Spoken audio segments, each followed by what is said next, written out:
Hello, I'm Dr. Bob Bianchi, critical art historian, and today we want to encourage the real Queen Nefertiti to stand up. Join us. We're looking at an image of Queen Nefertiti inscribed for her in the Brooklyn Museum. As we do, we have to remember this is not a photographic likeness of the Queen. There was no such thing as portraiture in the Western sense in ancient Egypt. We're looking at a torso in the Brooklyn Museum of Akhenaten, and you can notice that the cartouches or royal rings on his chest are all hacked out. That's because the ancient Egyptians did everything they could to try to erase his memory.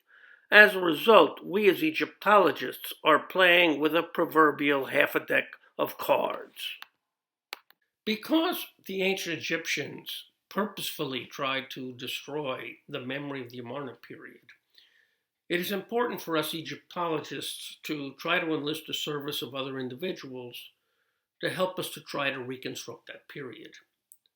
And one of the ways we can do this is by asking individuals that are involved in medicine and genealogical research to come to our assistance and collaborate with us.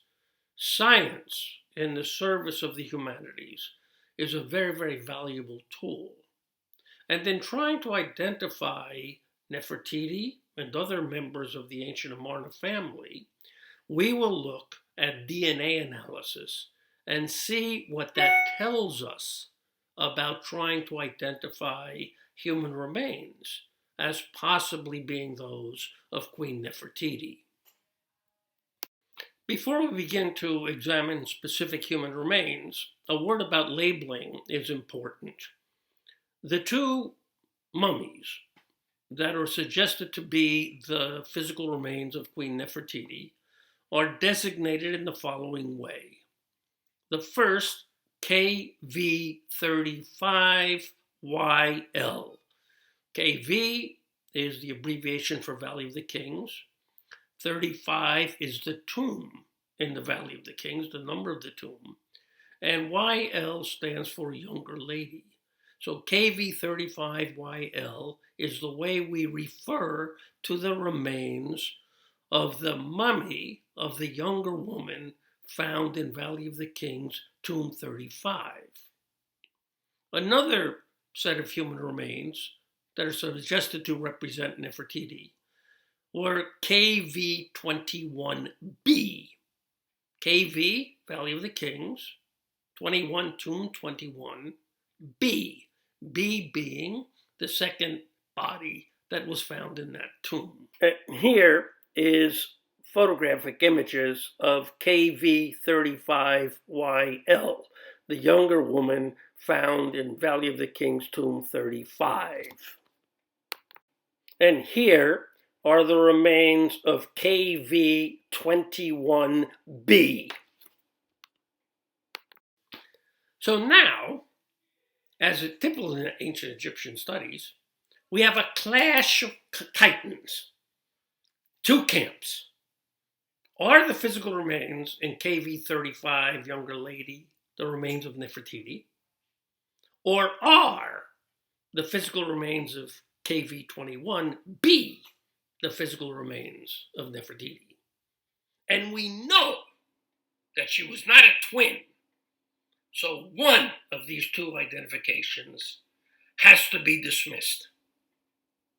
And here, in a nutshell, is how we unpackage the two theories so that you can make an educated conclusion about which of the identifications is the more compelling.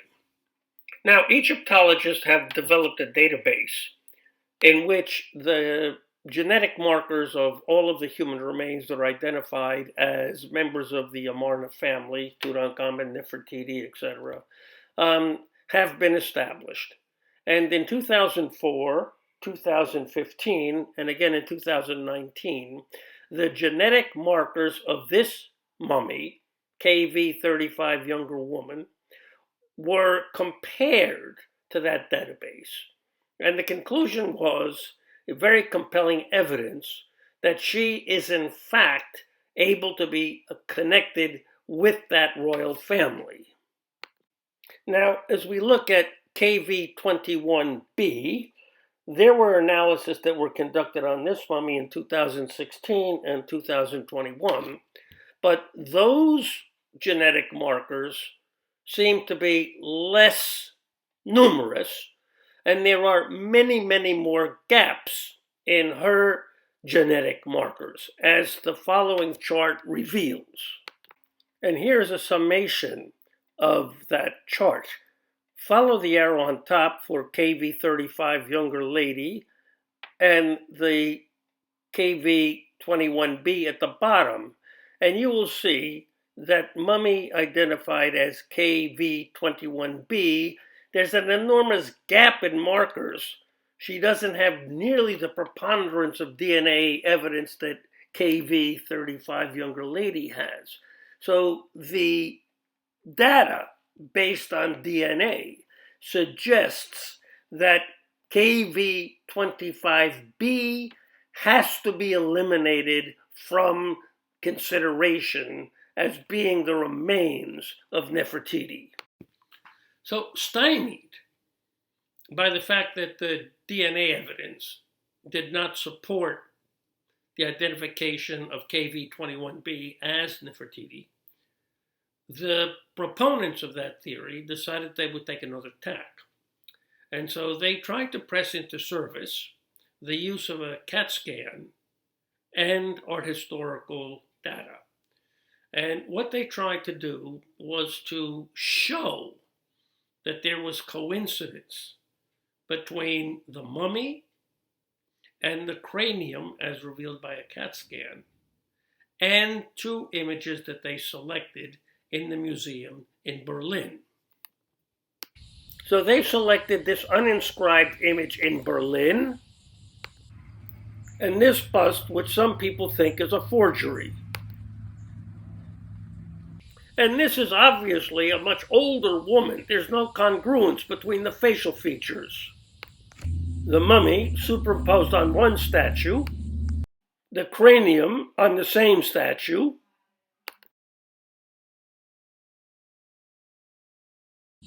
the mummy on the second bust, and the cranium on that bust. And so the method just described is academically flawed. We know that portraiture, in the Western sense of the term, did not exist in ancient Egypt.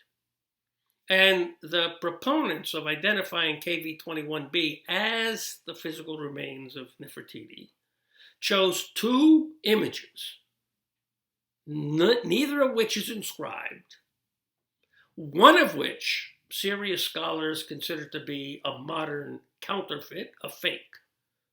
And the two images chosen represent an idealizing female figure and the female that's a little bit more mature, a little bit more advanced in age. So the two images that they chose represent an individual at two different stages in their life. And so it's inconceivable that a mummy can represent the two ends of a person's life, a younger and an older one.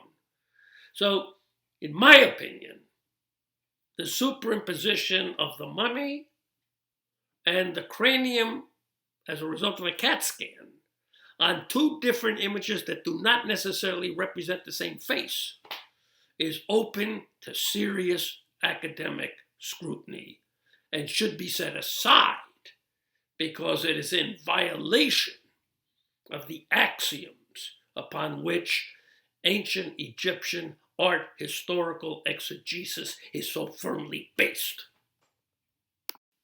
Or will you base your conclusion on the preponderance of evidence that scientific genealogical data provides?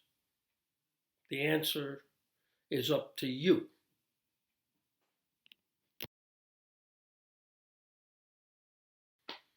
That's it for now. I'm Dr. Bob. Thank you for watching, and I hope you tune in to see me next time when we investigate another topic that's equally of interest and perhaps equally divisive. Thank you for watching. Have a good day.